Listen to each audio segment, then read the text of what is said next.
1. Get the remaining animals now. Alaska Wildlife Center urges ADFG action. 2. Fish and Game raids Chilkat Valley Wildlife Facility, seized animals and ongoing controversy. 1. Get the remaining animals now. Alaska Wildlife Center urges ADFG action. When passion meets controversy, sparks fly, and the latest chapter in Haines, Alaska's animal care saga is proving just that. Animal lovers and critics alike are watching closely as Steve Kroschel, the committed and outspoken owner of the Kroschel Film Wildlife Center, is now demanding that the Alaska Department of Fish and Game, ADFG, urgently remove every remaining animal from his facility. Why? Because Kroschel believes the state has left his animals and his dream in limbo after an intense raid and seizure that already saw dozens of creatures removed. But here's where it gets even more heated. In a sharply worded email sent on July 16 to Fish and Game Commissioner Doug Vincent Lang, Kroschel insisted, "You must go back to your crime scene and get the remaining animals immediately. Now." Not long ago, state and federal authorities raided the wildlife park after pulling both its USDA and Alaska state licenses. The main reason? Alleged failures to maintain safe and compliant animal enclosures, as exposed in critical inspection reports. For those unfamiliar, in December, Ryan Scott, who directs Alaska's Division of Wildlife Conservation, expressed grave concerns in a formal letter. He argued that Kroschel's animal care did not satisfy the rigorous standards of the Federal Animal Welfare Act. This ongoing tension between private wildlife enthusiasts and regulatory agencies raises questions about where the line is drawn between animal passion and responsibility. During the June 26 to 27 operation, wildlife officials reported seizing 39 animals, but here's the part most people miss: nobody seems certain how many animals are left at the center today.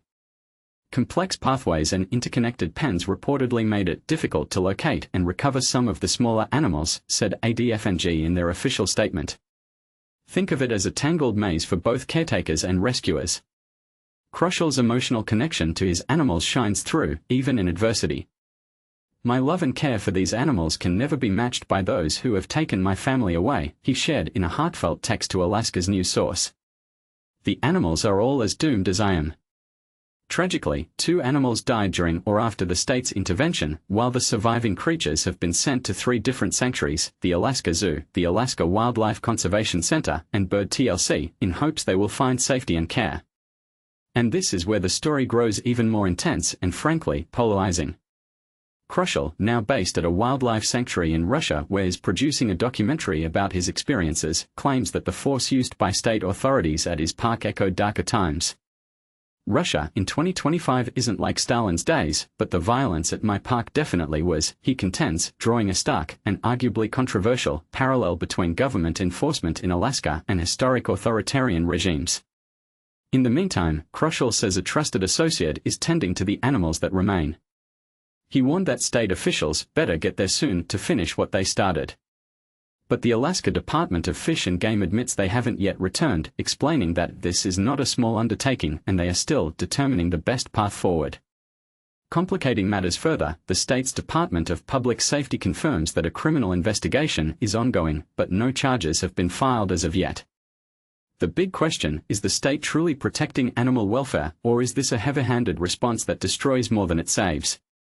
Should passionate private wildlife stewards like Kroschel be trusted, or must the government step in for the sake of safety? We want to know what you think. Do you side with Kroschel's plea or the authorities' actions? Drop your thoughts, disagreements, or your own stories about animal care and government oversight in the comments below.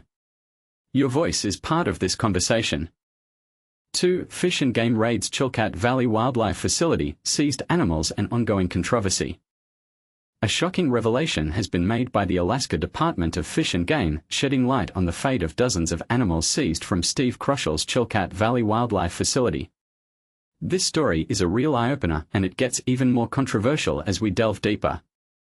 The department has disclosed the temporary locations of 36 animals currently housed at the Alaska Wildlife Conservation Center, the Alaska Zoo, and Bird TLC.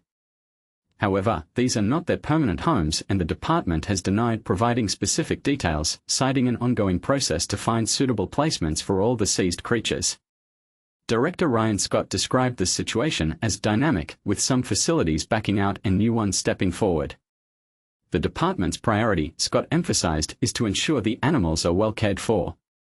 But here's where it gets tricky: some animals are still missing, and there are differing accounts of the total number seized. Kroschel, the facility's owner, maintains that his annual report to the state is the most accurate tally, including 59 animals.